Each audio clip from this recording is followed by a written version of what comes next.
Hello everyone, very welcome to our channel online GS by Diwakar and this is Satyam Parmar. तो यहाँ पे अपना एक जो शानदार से सेशन है इसको शुरू करेंगे और इसमें अपन लोग टॉपिक वाइज ज्योग्राफी के क्वेश्चंस को डिस्कस कर रहे थे, उसी को आगे बढ़ाएंगे। यहाँ पे ज्वालामुखी से संबंधित जितने भी क्वेश्चंस पूछे गए हैं उन सभी को डिस्कस कर रहे थे, डिटेल में इनको डिस्कस किया जाएगा और आज ये शायद ज्वालामुखी वाले क्वेश्चंस कंप्लीट हो जाएंगे, उसके बाद में अपना नेक्स्ट टॉपिक देखेंगे। ठीक है, चलिए शुरू करते हैं अपना आज का सेशन। और अगर आप लोगों को इनके आंसर आते हैं तो आप लोग इनके आंसर करते जाइएगा। चलिए, यहाँ पे पहला क्वेश्चन है, ज्वालामुखी क्रिया के बारे में निम्नलिखित में से कौन सा कथन सही नहीं है, पूछा गया है। चलिए, नहीं है में आंसर देखते हैं इनके क्या क्या दिए गए हैं। यहाँ पे ए ऑप्शन में दिया गया है 80% ज्वालामुखी अभिसारी प्लेट सीमाओं पर मिलते हैं। ठीक है। बी में दिया गया है पीलियन तुल्य ज्वालामुखी सबसे अधिक भयंकर एवं विस्फोटक होते हैं। सी में दिया गया है भूमध्य सागर में स्थित स्ट्राम्बोली एक प्रसुप्त ज्वालामुखी है।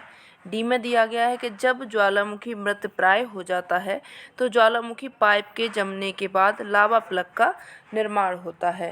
तो देखिए, यहाँ पे जो सही नहीं है पूछा गया है, तो यहाँ पे पहला ऑप्शन अगर देखा जाए कि जो 80% ज्वालामुखी हैं वो अभिसारी प्लेट सीमाओं के किनारे आते हैं, ये बिल्कुल सही हो जाएगा। यहाँ पे आपका जो ऑप्शन है ए तो सही हो जाएगा। ठीक है। इसके बाद में जो आपका पीलियन तुल्य ज्वालामुखी है, अभी अपन लोगों ने जो लास्ट वाला सेशन रहा है जो अपना लेटेस्ट वाला, उसमें पीलियन तुल्य के बारे में कई सारे क्वेश्चन किए हुए हैं, तो उससे हमें पता चलता है कि जो पीलियन तुल्य ज्वालामुखी है वो सबसे भयंकर एवं विस्फोटक होती है। ठीक है, तो इसीलिए आप लोगों का क्या है, ये जो आपका बी ऑप्शन है ये भी सही हो जाएगा। आगे बढ़ते हैं। जो भूमध्य सागर में स्थित स्ट्राम्बोली एक प्रसुप्त ज्वालामुखी बता रहा है। कैसा बता रहा है? ये प्रसुप्त बता रहा है। अगर आप लोगों को याद हो, स्ट्राम्बोली के 2 क्वेश्चन अपन लोगों ने लास्ट वाले सेशन में किए हुए हैं, तो उसमें जो स्ट्राम्बोली था वो कैसा था? सक्रिय था। कैसा था? सक्रिय ज्वालामुखी था, ना कि प्रसुप्त था। तो यहाँ पे आपका सी ऑप्शन गलत है, गलत इसमें पूछा गया है, तो इसलिए आपका सी सही हो जाएगा। डी में दिया गया है कि जब ज्वालामुखी मृतप्राय हो जाता है तो ज्वालामुखी पाइप के जमने के बाद लावा प्लग का निर्माण होता है, ये भी सही है। ठीक है, तो इसमें आपका जो ऑप्शन सही होगा, गलत के रूप में पूछा गया तो सी ऑप्शन करेक्ट हो जाएगा। चलिए आगे बढ़ते हैं। अगर इसकी व्याख्या देखना चाहो तो बहुत छोटी सी इसमें व्याख्या दी गई है। प्रसुप्त ज्वालामुखी उद्गार के बाद शांत पड़ जाते हैं, परंतु इसमें कभी भी उद्गार हो सकता है। अगर इनका उदाहरण पूछे तो इटली का विसुवियस है, ये कैसा है? प्रसुप्त है। इंडोनेशिया का क्राकाटाओ है।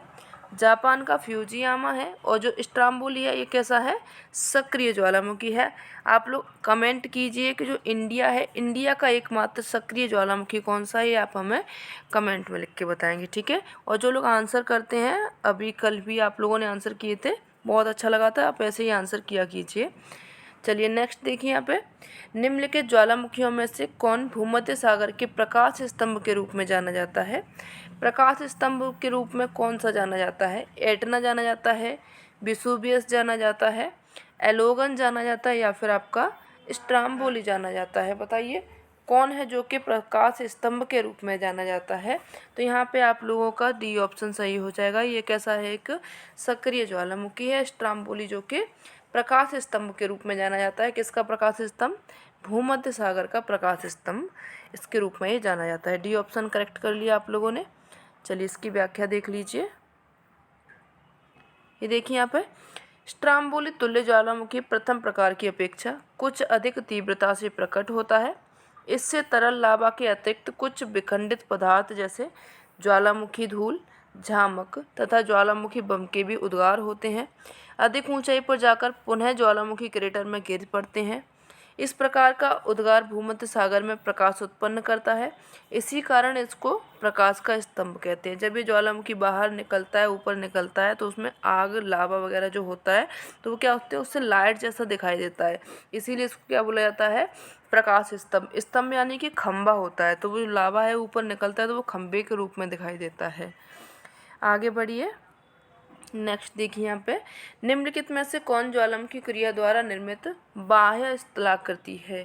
क्रेटर एवं कोल्डेरा दिया गया है, लेकोलिथ है, रिंग डाइक है, पेथोलिथ है। तो यहाँ पे देखिए जो बाहरी स्थलाकृति होती है, बाहर जो स्थलाकृति बनती है वो आप लोगों का क्रेटर और कोल्डेरा हो जाएगा। ये कैसे बनता है, यहाँ पे देखिए, इस तरीके से यहाँ से ज्वालामुखी बाहर निकलती है, यहाँ पे एक गड्ढानुमा बन जाता है। जब ये छोटा होता है तो इसको क्रेटर बोला जाता है, बड़ा हो जाता है तो इसको कोल्डेरा बोल देते हैं। ठीक है, तो ये कैसी है, ये बाहरी है।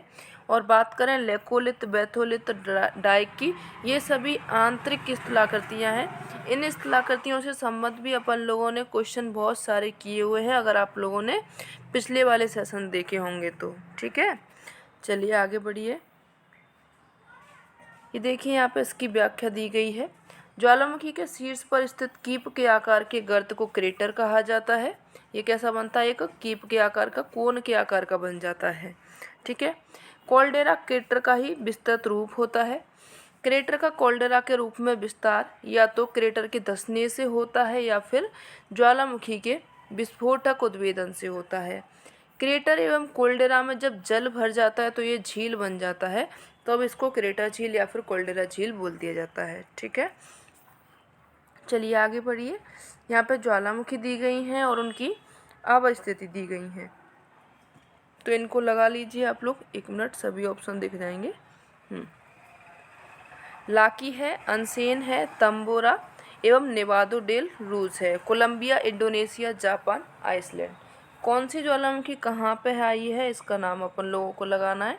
तो देखिए, लाकी जो है वो आइसलैंड में है, अनसेन आप लोगों का जापान में है, तंबोरा आप लोगों का इंडोनेशिया में है, और जो आपका नेवादो डेल रूज है ये आपका कोलंबिया में है।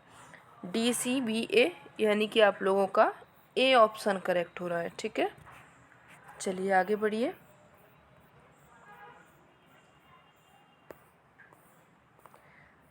यहाँ पे ऑप्शन अगर आप देखना चाहें तो देख लीजिए, लाकी का आइसलैंड हो जाएगा, अनसेन जापान में है, तंबोरा इंडोनेशिया में है, नेवादो कोलंबिया में है। आगे बढ़िए, नेक्स्ट क्वेश्चन देख लीजिए। यहाँ पे अभिकथन एवं कारण का दिया गया है, असर्शन एवं रीजन का। हवाई द्वीपों पर ज्वालामुखी उद्गार निस्सरण अपेक्षाकृत शांत प्रकार के होते हैं। रीजन इसका बता रहा है कि कम शांत यानी कि श्यान लावा का उद्गार शांत होता है। तो यहाँ पे क्या है, देखिए, जो आपके हवाई द्वीप होते हैं वहाँ पे जो ज्वालामुखी उद्गार होता है वो कैसा होता है, शांत होता है। ये बिल्कुल सही है। क्यों होता है, क्योंकि उनकी सांद्रता या फिर जो श्यान बल जो होता है उनमें हल्का होता है, कम होता है, इसीलिए उनका जो उद्गार होता है वो शांत रूप में होता है। तो आपका ए और आर दोनों सही हो जाएगा, व्याख्या भी इनकी सही है, इसीलिए आप लोगों का ए ऑप्शन करेक्ट हो जाएगा। चलिए इसकी व्याख्या देख लीजिए। हवाई द्वीपों पर शांत प्रकार के ज्वालामुखी का उद्गार पाया जाता है। क्यों, क्योंकि इनके लावा में सिलिका की मात्रा निम्नतम होती है। क्या होती है, इनमें जो सिलिका होता है बहुत कम होता है। इनके उद्गार में गैसों का मिश्रण नहीं होता है। लावा इनका पतला होता है। प्रशांत महासागर में स्थित हवाई द्वीपों पर ज्वालामुखी का उद्भेदन इसी प्रकार का होता है। हवाई द्वीपों पर होने वाले ज्वालामुखी उद्भेदन को हवाई तुल्य ज्वालामुखी की संज्ञा दी जाती है। जब उद्भेदन होता है ज्वालामुखी का कहाँ पे, हवाई द्वीपों पर, तो उनको हवाई तुल्य ज्वालामुखी बोल दिया जाता है। हवाई तुल्य ज्वालामुखी का लावा पतला होता है, जिसके कारण गैसों की तीव्रता में कमी होती है। इसके कारण गैस धीरे से लावा से अलग होकर भूपटल पर प्रकट हो जाती है। इससे निकलने वाले विखंडित पदार्थ नगण्य होते हैं। चलिए आगे बढ़िए, नेक्स्ट देखिए। यहाँ पे हवाई द्वीप ज्वालामुखी क्रियाओं का प्रदेश है। तर्क बता रहा है अभिसरित प्लेट सीमाएं ज्वालामुखी उद्गारों के स्थल हैं। तो यहाँ पे आपका जो ऑप्शन है वो क्या होगा, इसको देखिए। हवाई द्वीप जो होते हैं ज्वालामुखी क्रियाओं का प्रदेश है, ये बिल्कुल सही है। यहाँ पे बहुत ज़्यादा ज्वालामुखी आते हैं। अगर आप बात करें प्रशांत महासागर में, तो ये आपका हवाई द्वीपों पर बहुत ज़्यादा यहाँ पे ज्वालामुखी क्रियाएँ देखी जाती हैं। अभिसरित प्लेट सीमाएं ज्वालामुखी उद्गारों का स्थल है, ये भी सही है, लेकिन ये बात अलग कर रहा है प्लेटों की और ये बात अलग कर रहा है हवाई द्वीपों की, इसलिए दोनों अलग अलग हैं, लेकिन दोनों ही सही हैं। आपका जो ऑप्शन सही होगा वो बी हो जाएगा। ठीक है, बी ऑप्शन यहाँ पर सही हो जाएगा। चलिए इसकी व्याख्या दी गई है तो इसको भी पढ़ लीजिए। हवाई द्वीप ज्वालामुखी क्रियाओं का प्रदेश है। इसका निर्माण महासागरीय एवं महासागरीय प्लेटों के अभिसरण से होता है। पहला कथन सही हो जाएगा। अभिसरित प्लेट सीमाएं ज्वालामुखी उद्गारों के स्थल होते हैं, यानी कि जहाँ दो प्लेटों का अभिसरण यानी कि टकराव होता है वहाँ पर ज्वालामुखी उद्गार की क्रिया होती है। ठीक है, चलिए आगे बढ़िए। नेक्स्ट देखिए यहाँ पे निम्नलिखित में से कौन सा हिमयुग परिकल्पना से संबंधित नहीं है। कौन है यहाँ पे? तापीय संकुचन सिद्धांत है, कार्बन डाइऑक्साइड परिकल्पना है, ओजोन क्षीणता परिकल्पना है, या फिर ज्वालामुखी धूल परिकल्पना है। ये किससे है? हिमयुग से संबंधित नहीं है, ये पूछी गई है। तो यहाँ पे जो आपकी ज्वालामुखी धूल परिकल्पना है ये हिमयुग से संबंधित नहीं हो जाएगी, तो आपका डी ऑप्शन करेक्ट हो जाएगा।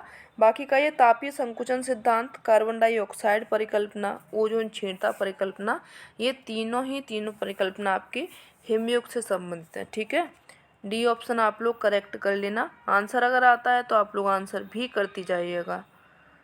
आगे बढ़िए।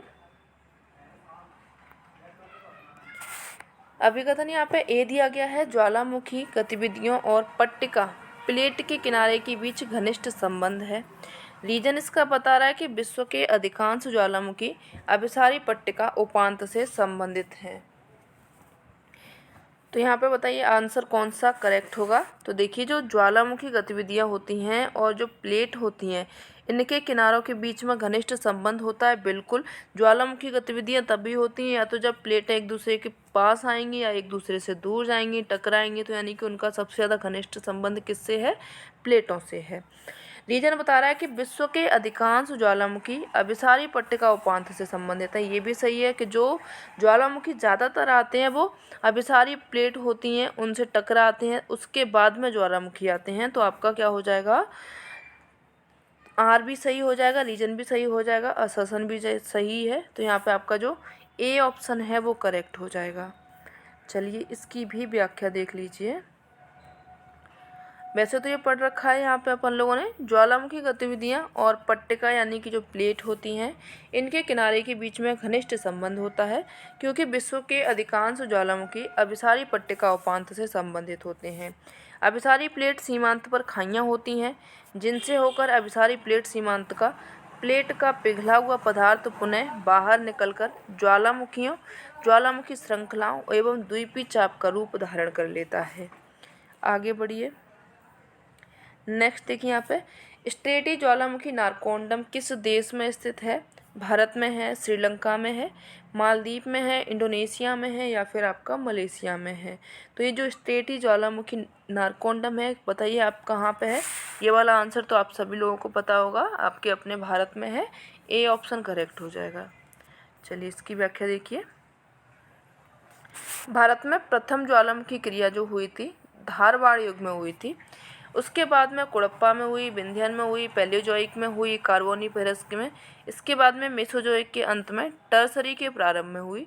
क्रिटेशियस युग में व्यापक दरारी उद्भेदन के कारण दक्कन ट्रैप बना। बंगाल की खाड़ी में स्थित बैरन द्वीप ये हाल ही में कैसा एक सक्रिय ज्वालामुखी है। नारकोंडम भारत में स्थित कैसा है? ये प्रसुप्त ज्वालामुखी है। प्रसुप्त ज्वालामुखी भारत का कौन सा हो जाएगा? नारकोंडम हो जाएगा। सक्रिय ज्वालामुखी बैरन द्वीप हो जाएगा। ठीक है, चलिए आगे बढ़िए। सिल क्या है? कठोर हुए मैग्मा द्वारा निर्मित लंबवत चादर है, कठोर हुए मैग्मा द्वारा निर्मित समांतर चादर है, मुड़ी हुई चादर है, या फिर अवनमन है। क्या है सिल? आंसर कीजिए अगर आपको पता है तो जो सिल आपका क्या है? कठोर हुए मैग्मा द्वारा निर्मित समांतर चादर है। ये क्या है? सिल है। ठीक है, बी ऑप्शन करेक्ट हो जाएगा। चलिए आगे बढ़िए, देख लीजिए सिल भी क्या है। ये जब मैग्मा भूपृष्ठ के समानांतर परतों में फैलकर जमता है तो इसको सिल कहा जाता है। इसकी मोटाई 1 मीटर से लेकर के सैकड़ों मीटर तक होती है। छत्तीसगढ़ एवं झारखंड में सिल पाए जाते हैं। 1 मीटर से भी कम मोटाई वाले सिल को सीट कहा जाता है। ठीक है, चलिए आगे बढ़िए।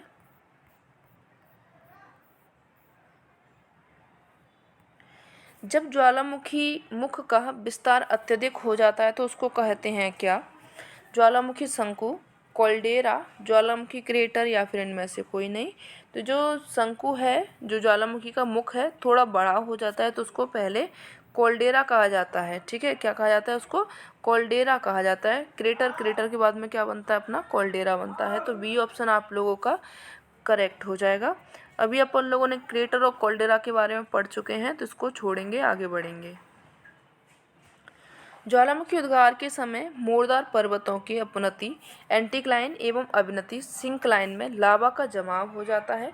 इस प्रकार बनी आग्नेय शैल को कहा जाता है क्या? लेकोलिथ कहा जाता है, बेथोलिथ कहा जाता है, लोपोलिथ कहा जाता है या फिर फैकोलिथ कहा जाता है? बताइए क्या कहा जाता है इनको? तो जो एंटीक्लाइन और सिंक्लाइन के रूप में लावा का जब जमाव होता है तो उसको फैकोलिथ कहा जाता है। ठीक है, इस तरीके से जब लावा का लहरदार मोड़दार जमाव होता है इस तरीके से, तो इसको क्या बोला जाता है? फैकोलिथ कहा जाता है। डी ऑप्शन आप लोगों का करेक्ट हो जाएगा। आगे बढ़ जाइए। चलिए, अब इनको ज्वालामुखी और उनकी अवस्थिति दी गई है। एटना कहाँ पे पाई जाती है? क्राकाटुआ, पीली, मोना लोआ। अवस्थिति इनकी दी गई है हवाई द्वीप, मार्टिनिक, इंडोनेशिया एवं सिसिली द्वीप। तो चलिए इनको अब अपन लोग मैच कर लेते हैं फटाफट से, थोड़ा सा इनको नीचे कर लेते हैं जिससे अपन को सभी ऑप्शन दिखे। तो जो आपका एटना है, एटना की अगर बात करेंगे तो ये आपका सिसिली में पाया जाता है। क्राकाटाओ की अगर बात करें तो जो आपका क्राकाटाओ है ये इंडोनेशिया में पाया जाता है। पीली आपका मार्टिनिक द्वीप पर है और जो आपका मोना लोआ है ये आपका हवाई द्वीप पर पाया जाता है। यहाँ पे अगर ऑप्शन देखें तो ऑप्शन आप लोगों का डी करेक्ट हो रहा है। ठीक है, चलिए आगे बढ़िए। नेक्स्ट देखिए, यहाँ पे और देख लीजिए आप लोग एक बार। एटना आपका सिसिली में है, क्राकाटाओ या फिर क्राकाटोआ इंडोनेशिया में है, पीली मार्टिनिक में है, मोना लोआ हवाई द्वीप पर है। आगे बढ़िए। नेक्स्ट देखिए, यहाँ पे बल क्रिया दी गई है एवं उनके परिणाम दिए गए हैं। महादेशीय संचलन, आकस्मिक अंतर्जात बल, तनाव किसके कारण होता है? संपीड़न किसके कारण होता है? ज्वालामुखी के कारण ऊपरमुखी संचलन, बृहद संबलन या फिर संधि। तो देखिए यहाँ पे आंसर कीजिए आप लोग अगर इनका आंसर कर पा रहे हैं। 1 मिनट ऑप्शन आप लोग देख लीजिए। ऑप्शन आपको दिख नहीं रहे हैं अभी, 1 मिनट। चलिए अब तो आपको आंसर दिखने लगे, थोड़ा सा एडजस्ट कर लीजिए। चलिए, जो आपका महादेशीय संचलन अगर बात करें तो ये होता है किससे? ये आपका ऊपरमुखी संचलन होता है। आकस्मिक अंतर्जात बल ये आप लोगों का संबंधित है ज्वालामुखी से, और जो आपका तनाव है ये संबंधित है संधि से, और जो आपका संपीड़न है ये संबंधित है आपका बृहद संबलन से। ऑप्शन अगर यहाँ पे अपन लोग देखें तो आपका सेकंड, फर्स्ट, फोर्थ एवं थर्ड यानी कि डी ऑप्शन करेक्ट हो रहा है। ठीक है, चलिए आगे बढ़ेंगे। नेक्स्ट क्वेश्चन देखिए, यहाँ पे एक बार और देख लीजिए इनको। महादेशीय संचलन होता है ऊपरमुखी संचलन, आकस्मिक अंतर्जात बल ज्वालामुखी के कारण होता है, तनाव संधि के कारण होता है, संपीड़न परिणाम होता है बृहद संबलन का। आगे बढ़ेंगे। मोना लोआ एक सक्रिय ज्वालामुखी है। कहाँ का है ये? हवाई द्वीप का है, अलास्का का है, इटली का है या फिर ये जापान का है? बताइए किसका है ये मोना लोआ? तो मोना लोआ जो सक्रिय ज्वालामुखी हवाई द्वीप का है। ए ऑप्शन आप लोग करेक्ट कर लेंगे। चलिए आगे बढ़िए। नेक्स्ट देखिए, यहाँ पे ऐसे ज्वालामुखी जिनके मुख से सदैव धूल, धुआं, वाष्प, गैस, राख, चट्टान, लावा आदि पदार्थ बाहर निकलते रहते हैं, सक्रिय ज्वालामुखी कहलाते हैं। ठीक है, सक्रिय ज्वालामुखी का है जब जहाँ से हमेशा धूल निकलता रहता है, धुआं आपको निकलता दिखाई देता रहता है, वाष्प, गैस, राख, चट्टान ये सभी क्या है? बाहर की ओर में निकलते हुए दिखाई देते हैं। तो इसका मतलब आप समझ जाइएगा कि ज्वालामुखी कैसी है? सक्रिय है। जैसे हवाई द्वीप का मोना लोआ अर्जेंटीना चिली की सीमा पर स्थित ओजस डेल सालाडो है। अंटार्कटिका के रास द्वीप पर स्थित माउंट इरेबस है। ये कैसे हैं सभी? ये आपके सक्रिय ज्वालामुखी हैं। ठीक है, चलिए आगे बढ़िए।